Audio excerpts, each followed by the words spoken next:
வணக்க நண்பர்களே, எல்லாரும் எப்படி இருக்கீங்க? ஸோ தமிழ் கார்டெக் சார்பாக உங்கள் எல்லாரும் அன்புடன் வரவேற்கிறேன். ஸோ நிறைய பேர் சொல்லியிருந்தாங்க நம்ம லோகோ டிசைன் நல்லா இருக்குன்னு. அந்த டிசைன் பண்ணது ஷான் கேப்சர் அந்த டிசைனை தான் டிசைன் பண்ணார். அவரை நீங்கள் ஃபேஸ்புக்லேயும் இன்ஸ்டாகிராம்லேயும் ஃபாலோ பண்ணிக்கலாம். அவரோட ஃபேஸ்புக் மற்றும் இன்ஸ்டாகிராம் ஐடி நான் கீழே டிஸ்கிரிப்ஷனில் கொடுத்துருக்குறேன். ஸோ ஃப்ரெண்ட்ஸ், ரீசெண்டாக ஒரு ஆர்டிக்கல் படித்தேன். அந்த ஆர்டிக்கல் என்ன சொல்லியிருக்காங்கண்டா, ஒரு வருஷத்துக்கு 13,500,000 பேர் வீதி விபத்துக்களால் இறக்குறா சொல்லியிருக்காங்க. அதாவது 1.35 மில்லியன் பேர் இந்த வீதி விபத்துக்களால் இறக்குறாங்க. அவரேஜாக பார்த்தோம்னா ஒரு நாளைக்கு 3,700 பேர் இந்த வீதி விபத்துக்களால் இறக்குறாங்க. இதுக்கு முக்கியமான காரணம் என்னென்னு பார்த்தோம்னா, இன்ஜின் கோளாறு ஒரு 30 வீதம் போட்டோம்னா மீதி 70 வீதம் கவனக்குறைவால் தான் ஏற்படுது. அதாவது நாங்கள் ட்ரைவ் பண்ணும்போது எவ்வளோத்துக்கு எவ்வளவு கவனமாக இருக்கிறோமோ அவ்வளோத்துக்கு அவ்வளவு நம்மளையும் நம்மளை சுற்றி இருக்கிறவங்களையும் பாதுகாத்து கொள்ளலாம். ஏன் இந்த இன்ஃபர்மேஷன் உங்களை ஷேர் பண்ணணும்னு பார்க்குறீங்களா? இன்றைக்கு நாங்கள் பார்க்க போகிற வீடியோ என்னென்னா, ஒரு ஆக்சிடெண்ட்டான வெஹிக்கிள் ஒன்று மறுபடியும் பழைய நிலைமைக்கு எப்படி கொண்டு வராங்கன்ற ஒரு டெக் சம்மந்தமான வீடியோ தான் பார்க்க போகிறோம்.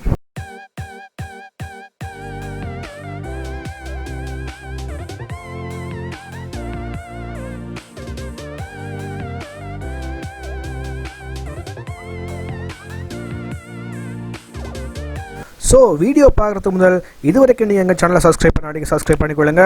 பக்கத்தில் பெல் பட்டனை கிளிக் பண்ணிங்கண்டா நாங்கள் போகிற வீடியோ உடனுடன் உங்களுக்கு வந்து சேரும்.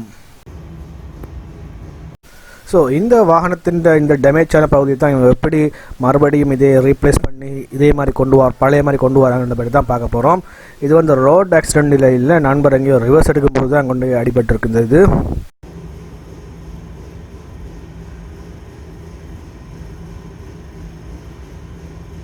ஸோ முதல்ல என்ன செய்வாங்கன்னா, இந்த டேமேஜான பகுதியை அப்படியே கார்லேருந்து வெட்டி எடுத்துக்கொள்வாங்க. இது வந்து ஸ்பாட் வெல்டிங் பண்ணியிருக்கு, ஒரிஜினலாக ஸ்பாட் வெல்டிங் பண்ணி தான் இதில் வரும். ஸோ இது அவங்க வெட்டி எடுத்து அந்த எந்த பகுதியை மாற்றணுமோ அந்த பகுதியை வெட்டி எடுத்துக்கொள்வாங்க. ஸோ அந்த பகுதியை வெட்டினபடி தான் இப்போ இதில் இருக்குது.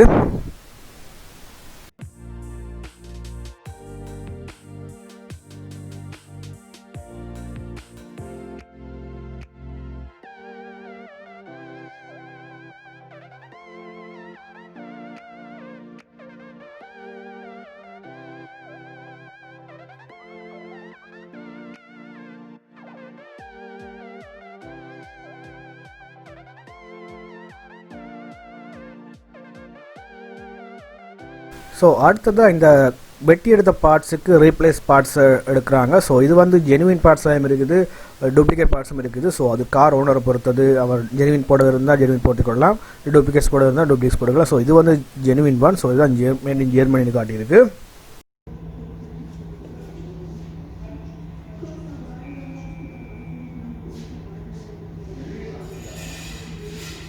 ஸோ அந்த பார்ட்ஸ் எடுத்து மறுபடியும் இந்த காரில் வச்சு அதை அளவாக வெட்டி ஃபிட் பண்ணி கொள்கிறாங்க அதுக்கேற்ற மாதிரி.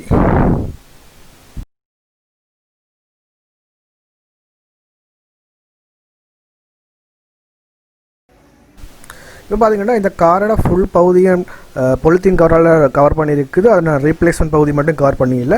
ஏன்னா நாங்கள் ரீப்ளேஸ்மெண்ட் பகுதியில் செய்யப்படுற ரிப்பேர், அதாவது பெயிண்டிங் அப்படியான வேலைகள் வந்து காரோட மற்ற பகுதியை பாதிக்கக்கூடாது.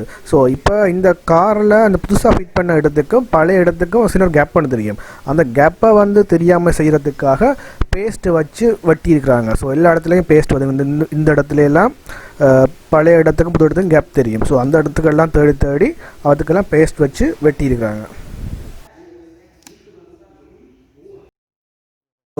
ஸோ இந்த பொலித்தீன் கவரால் கவர் பண்ணுறது சும்மா லேசாக கவர் பண்ணுறோம் இல்லைங்க, ஒவ்வொரு இடத்துலையும் சின்ன பார்த்து கவர் பண்ணியிருக்காங்க. ஸோ மற்ற பகுதிக்கு டேமேஜ் பண்ணக்கூடாது, இது முக்கியமான கான்செப்டாக வச்சுக்கிறாங்க.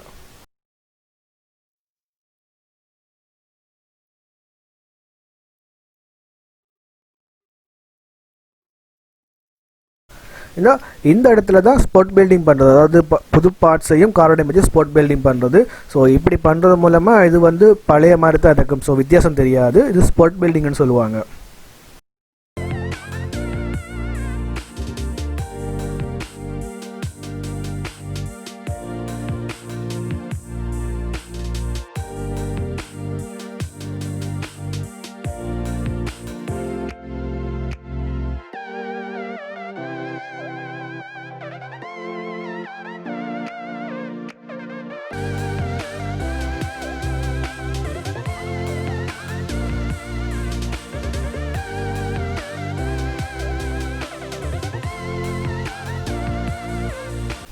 ஸோ அடுத்ததுக்கு ஃபில்டர் அடிக்கிறாங்க. ஃபில்டர் அடிக்கிறது என்ன ரீசன் பார்த்தோம்னா பெயிண்ட் வந்து ஷைனிங்காக இருக்கும், அதாவது காரோட ஷைனிங் இந்த பகுதிக்கையும் வரணும் பண்ணுறதுக்காக பெயிண்ட் அடிக்கிறதுக்கு முதல் இதில் ஃபில்டர் அடிக்கணும். ஸோ அதுக்குரிய தகுந்த வெப்பநிலையில் தான் இது அடிக்கணும். ஸோ அதுக்குரிய லைட்ஸும் போட்டு தான் இவங்க அடிக்கிறாங்க.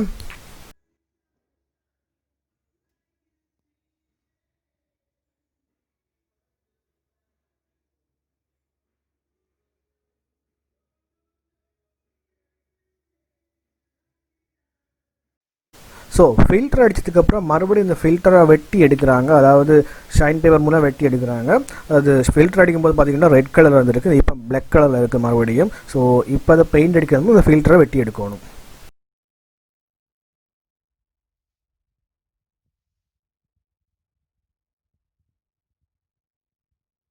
ஸோ நார்மலாக கார் ரிப்பேர் பண்ணும்போதோ ஃபில்டர் அடிக்கும்போது இடத்துல வச்சு பெயிண்ட் அடிக்கிறது. ஸோ அதுக்குரிய தனிப்பட்ட அறை ஒன்று இருக்குது. ஸோ அந்த ரூம் டெம்பரேச்சர், அதுக்குரிய மற்ற சகல வசதிகளும் இருக்கிற ரூம் ஒன்று இருக்குது. அதுக்குள்ளே தான் அந்த காரை கொண்டு போகிறாங்க பெயிண்ட் அடிக்கிறதுக்காக. ஸோ அப்படி இந்த ரூமுக்குள்ளே வந்த காரை மறுபடியும் பொலித்தினால் கவர் பண்ணுறாங்க. ஸோ முன்னுக்கு அந்த டிரைவர் சீட்டை பார்த்தோம்னா டிரைவர் ஓடிக்கிட்டு வந்தார், இப்போ அதை கவர் ஆகிட்டு. ஸோ அந்த இதெல்லாம் கவர் பண்ணி, அதாவது மற்ற பகுதிக்கு பெயிண்ட்டுகள் படக்கூடாதுன்றதில் முக்கிய கவனமாக இருக்கிறாங்க. ஸோ அதெல்லாம் கவர் பண்ணி போட்டு பெயிண்ட் அடிக்கிறது ரெடி ஆகுறாங்க.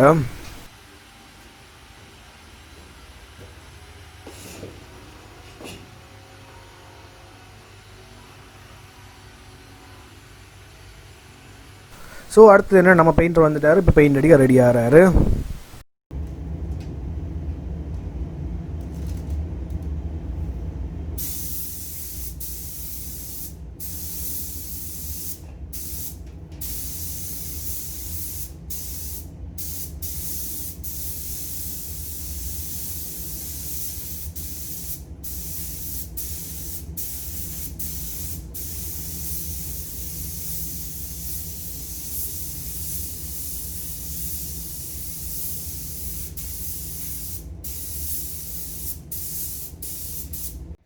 ஸோ இப்போ காரோட பெயின்லாம் காஞ்ச பிறகு மறுபடியும் இவங்க மெக்கானிக் செட்டி கொண்டு வராங்க, அதாவது கலட்டின பார்ட்ஸ் எல்லாம் மறுபடியும் ஃபிட் பண்ணுறதுக்காக.